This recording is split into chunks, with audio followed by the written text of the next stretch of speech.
جو غلام حضور کے لنگر کھاتے ہیں ان کے سینوں سے بلی کی طرح نہیں بلکہ شیر کی طرح دھاڑ نکلتی ہے۔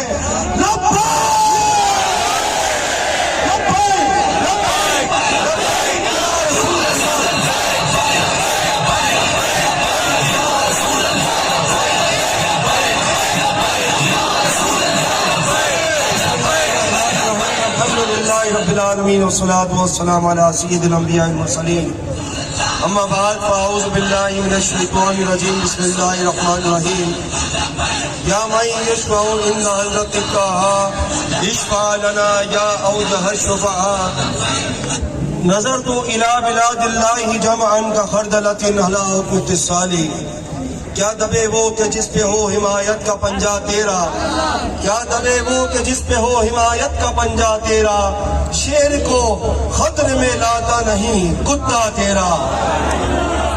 محترم جی وقار علماء کرام، سادات کرام، خصوصاً ہمارے ضلع حیدرآباد کے مجاہد امیر قاری محمد آصف دامت برکاتہم عالیہ، ہماری پی ایس ذمہ داران کارکنان، السلام علیکم ورحمۃ اللہ وبرکاتہ۔ خصوصاً جو اس ریلی میں عشاق رسول جو ہے جنہوں نے شرکت کی ان کو بھی میری طرف سے بہت دعائیں اور بہت بہت سلام۔ بعد السلام عرض یہ ہے کہ ماشاءاللہ ہمارے مقررین نے مختصر وقت میں بڑی جامع تقاریر کی اور تحریک کا منشور اور مقصد اپنے اپنے انداز میں پیش کیا۔ ایک وقت وہ بھی تھا کہ جب کریک ڈاؤن کے ذریعے پورے ملک میں تاریخی گرفتاریاں ہوئیں اور لوگ یہ سمجھ رہے تھے کہ اب یہ اپنے اپنے گھروں میں جا کے بیٹھ جائیں گے، لیکن رب کو تو کچھ اور منظور تھا۔ رب کو تو آج یہ منظر بھی دکھانا تھا کہ الحمدللہ ثم الحمدللہ، ساری تعریف اللہ کے لیے، سارے فضل میرے اللہ کے، کہ آج الحمدللہ پورے سندھ میں، کراچی سمیت پورے سندھ میں الحمدللہ 45 مقامات پر حضور کے غلاموں کو ٹھاٹے مارتا ہوا سمندر نکل آ چکا۔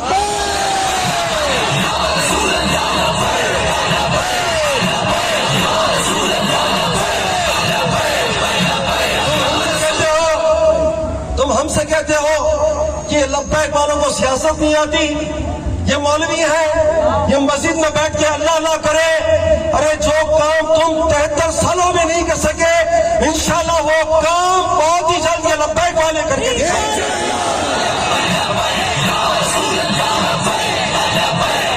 تم نے لوگوں کو 73 سال تک چورن چٹیا دی، تم نے لوگوں کو ٹرک کی لال بتی کے پیچھے لگا کے رکھا، اور تم نے اس کشمیر کے معاملے پر لوگوں سے بڑے بڑے مال وصول کیے، چاہے وہ جہاد کے نام پر ہو، چاہے وہ کسی بھی نام پر ہو۔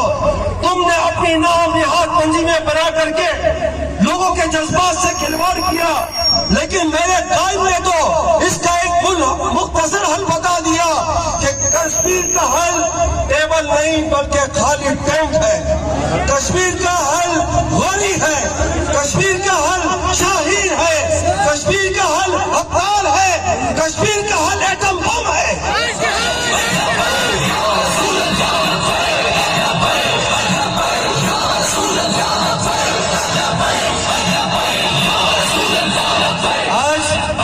الحمدللہ حیدرآباد کراچی اور لاہور تو دور کی بات ہے، الحمدللہ اس سندھ کے دوسرے بڑے شہر حیدرآباد میں دیکھ لو، یہ سب سے زیادہ حضور کے غلام کہاں نکلے ہیں، کس کے پرچم تلے نکلے ہیں، چاہے کوئی بھی جماعت ہو، الحمدللہ اب ہر ایک نے مان لیا کہ اس ملک کی سیاسی اور مذہبی اگر کوئی بڑی جماعت ہے اور اس دنیا کی اسلامی ریاستی سرحدوں کی جو 81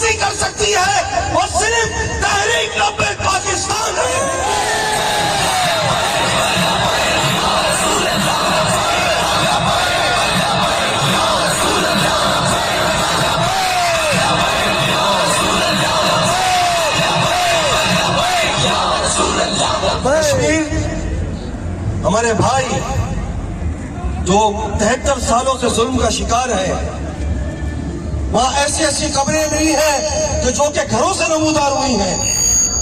تم نے کرفیو لگا کر مظلوم نہتے کشمیریوں پر درندگی کی۔ مودی، تو گائے کا مکر پینے والا، تیرا متھا ابھی پاکستانی قوم سے نہیں لگا۔ تو نے کشمیریوں پر قتل لگا کر، ان کے سارے راستے بند کر کے ان کی نسل کشی کی۔ ہم حکومت کو ابھی بھی یہ مشورہ دیتے ہیں کہ جس طرح پہلے حکومتوں نے غلطیاں کی، تم اس غلطی کو مت دہراؤ۔ تم ہمت پکڑو۔ تمہارے ملک میں وسائل کی کون سی کمی ہے؟ مصلحتوں کی بات کرتے ہو، آج جس جماعت کو دیکھو مصلحت کی بات کی حالات صحیح نہیں ہے کہ روٹی بند ہو جائے گی۔ ارے روٹی تو کتے کو بھی مل جاتی ہے، روٹی تو کتے کو بھی مل جاتی ہے۔ تمہارا ایمان کہاں چلا گیا؟ کہاں گئی وہ غیرت جو سلطان صلاح الدین ایوبی میں تھی؟ کہاں گئی وہ غیرت جو مجدد الفسانی میں تھی؟ کہاں گئی وہ غیرت جو اعلیٰ حضرت امام شاہ احمد رضا بریلوی میں تھی؟ آج حکومت کو جو چھوڑے، آج چند نام یاد مولوی جی جذبات میں بات کرتے ہیں۔ ارے مسلمان کا کام ہی جذبات کا اظہار کرنا۔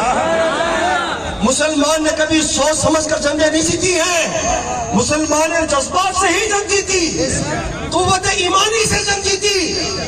اگر یہ بات تھی تو جنگ یمامہ نہ ہوتی۔ کائنات کے اندر میرے قائد فرماتے ہیں کہ کائنات میں اس سے بڑا کبھی وقت نہیں آیا جس میں انسان مصلحت کا شکار ہو، کہ جب طرح طرح کے فتنے اٹھ رہے تھے۔ اور یہ مسلمہ قصاب معلوم جب اس نے نبوت کا دعویٰ کیا تو میرے صدیق اکبر نے، صدیق اکبر کا نام آ گیا، پڑھے سبحان اللہ، آج ان کا یوم ہی ہے، سبحان اللہ۔ صدیق اکبر نے یہ نہیں کہا کہ نہیں، ہمیں سوچ سمجھ کے کام لینا چاہیے۔ ابھی میرے آقا کا تازہ وصال ہوا ہے، ظاہری وصال ہوا ہے، ابھی وہ دنیا سے تشریف لے گئے ہیں، ابھی ہم نے پوری قوت جمع کرنی ہے، پھر ہم نے ان پہ حملہ کرنا ہے۔ نہ نہ نہ نہ، صدیق اکبر نے رہتی دنیا تک یہ بتا دیا، اس اپنے بنائے ہوئے قانون کو خود توڑ کر، خود بدل کر، کہ اب چاہے بدری ہو چاہے غیر بدری ہو، حضور کی ناموس پر ہر کوئی اپنا سر کٹانے کے لیے یمامہ جائے گا۔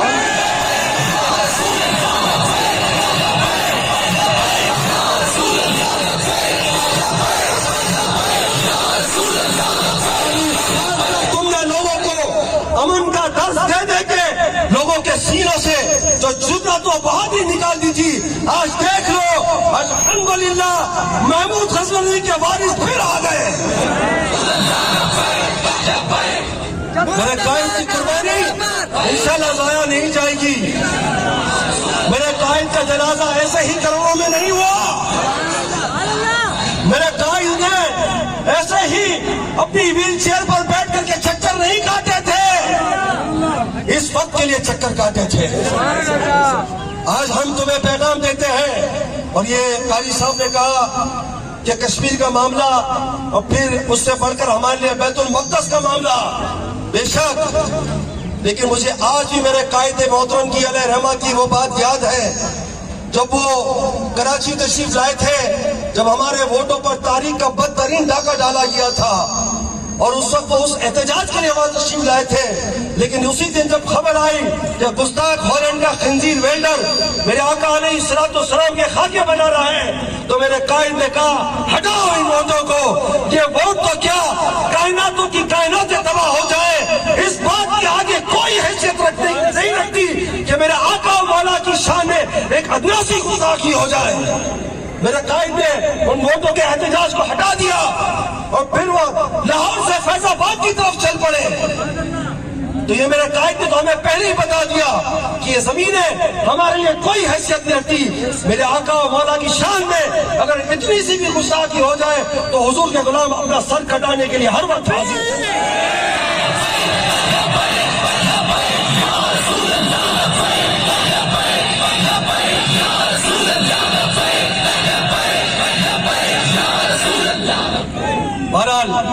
وقت بہت ہو چکا ہے.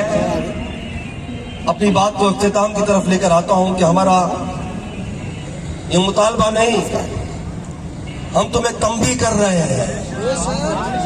ہاں، مطالبے تو ہوتے رہے 73 سال تک. کیوں علامہ صاحب؟ یہ ڈرامے تو ہوتے رہے. ہم تمہیں تنبیہ کر رہے ہیں کہ تم فی الفور کشمیر کے خلاف جہاد کا اعلان کرو. کون کون یہ چاہتا ہے کہ کشمیر کے خلاف اعلان جہاد ہو؟ کشمیر کے خلاف اعلان کرو، ورنہ اس ملک کی قوم تمہیں کہیں نہیں بخشے گی اور تمہارا تختہ الٹتے پھر نہیں لگے گی. ہم اس ملک کے قانون کے پاسدار ہیں.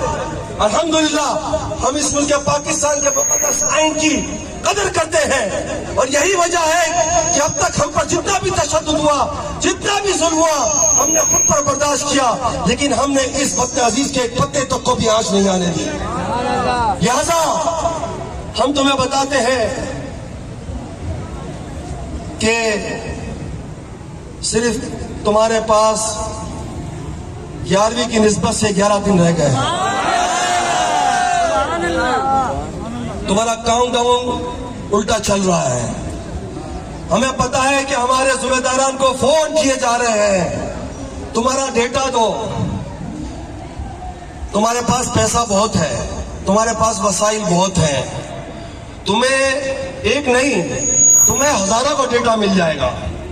بس تمہیں مدینے کی ٹکٹ کرانی ہے اور میرے آقا کی بارگاہ میں حاضر ہونا ہے، اور وہاں جاؤ اور کہو کہ اے آقا ہمیں ذرا لبیک والوں کا ڈیٹا تو دے دیں. میرے آقا تمہیں ڈیٹا بھی دیں گے اور تمہیں توفیق اور ہدایت بھی دیں گے.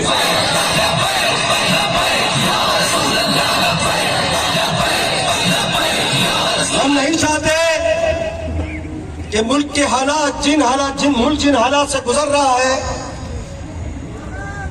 وہ ہم بھی جانتے ہیں کہ کس حد تک کتنے حالات سے گزر رہا ہے. جب ہمارے احتجاج کا وقت آتا ہے تو جناب آپ باہر نہیں آئے گا، ملکی حالات درست نہیں ہیں. خود کش بمبار جو ہے وہ بم مار کر روڈ پر گھوم رہے ہیں. میں نے کہا ہم یہی تو چاہتے ہیں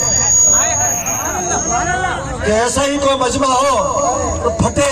تو پھر کیا ہمارے قائد نے ہم کو سبق دیا کہ میرا قائد تو غیرت مند تھا کہ جو اس غم میں دنیا سے چلا گیا اور ہم یہ بوجھ لے کر زندہ ہیں. تو پھر تو ہمارے لیے تو کوئی مسئلہ نہیں ہے. تو ہمیں اگر کوئی وجہ بتانی ہے تو وہ دوسری وجہ بتاؤ. ہمیں موت سے مت ڈراؤ، ہمیں جیلوں سے مت ڈراؤ. آپ ہمارے ایک ایک ذمہ دار کو فون کر کے جو ڈیٹا مانگ رہے ہیں، آپ کو بھی سب پتا ہے کون کیا ہے، کس کے کیا معاملات ہیں. نہ کبھی ہمارے گھر سے کوئی اسلحہ نکلا، نہ کبھی ایک ماچس کی تیلی ہمارے جیب سے برآمد ہوئی. یہ پچھلے کریک ڈاؤن میں تمہیں بھی پتا ہے اور تم بھی کلمہ گو ہو، تم کو بھی اللہ کو جواب دینا ہے. باقی تمہارے لیے کام مشکل نہیں اور ہمارے لیے کام بہت آسان ہے. جو لوگ موت سے نہ ڈرتے ہو ان کے لیے پھر یہ جیلیں، یہ سزائیں کوئی اہمیت نہیں رکھتی. وہ دور گزر چکا. تم کیا کر لو گے؟ زیادہ سے زیادہ تم ہمیں جیلوں میں بند کر دو گے، تم ہمیں مار دو گے، پھر کیا تم رات کو چین کی نیند سو سکو گے؟ کیا تمہارا ضمیر تمہیں ملامت نہیں کرے گا؟ ہم تو اپنے آقا و مولا کی بارگاہ میں قبولیت کا درجہ حاصل کر لیں گے، لیکن بروز محشر، بلکہ محشر تو دور کی بات ہے، جب تم قبر میں گئے اور وہاں پر اگر تمہاری آزمائش ہو گئی تو پھر تم کیا کہو گے؟ جب تم سے سوال کیا گیا حضور کا چہرہ دکھا کر کہ بتا ان کے بارے میں کیا کہتا ہے، بتا ان کے بارے میں کیا کہتا ہے، تو پھر تم کیا یہ کہو گے کہ ہاں ان کے غلاموں کو تو میں نے جیل میں ڈالا تھا، میں نے گولیوں سے مارا تھا، ان پر تو میں نے شیلنگ کی تھی. تو ڈرو اللہ کے عذاب سے اور ہمیں دبانا چھوڑ دو، کیونکہ ہم نے تو کرنا وہی ہے جو ہمارے قائد نے ہمیں اشارہ دیا، جو اشارہ ہمیں مدینے کے تاجور آمنہ کے لال نے دینا ہے. ہمارے پاس کوئی راستہ نہیں، ہمارے پاس اب کوئی واپسی کا راستہ نہیں، لیکن تمہارے پاس ایک ہی نجات کا راستہ ہے، دنیا و آخرت کا ایک ہی راستہ ہے کہ تم اس خنزیر کیمرون کے ٹاؤن، اس فراز کے سبھی کو فی الفور اس ملک سے دربدر کرو. لبیک یا رسول اللہ.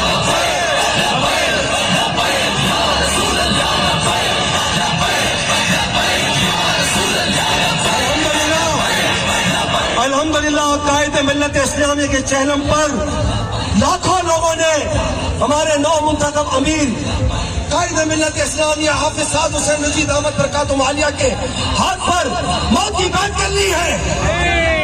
انشاءاللہ اب ہم اس بات سے پیچھے نہیں ہٹیں گے، اور یہ میں تمہیں مشورہ دیتا ہوں کہ ہمارے حیدرآباد کے لوگوں کو تنگ کرنا چھوڑ دو۔ باقی جو باتیں میں نے تمہیں بتا دی وہ تمہارے لیے قابل ہے۔ یہ سفر ہے کوئے جانا، یہاں قدم قدم بنائے، یہ سفر ہے کوئے جانا، یہاں قدم قدم بنائے، جسے زندگی ہو پیاری وہ یہیں سے لوٹ جائے۔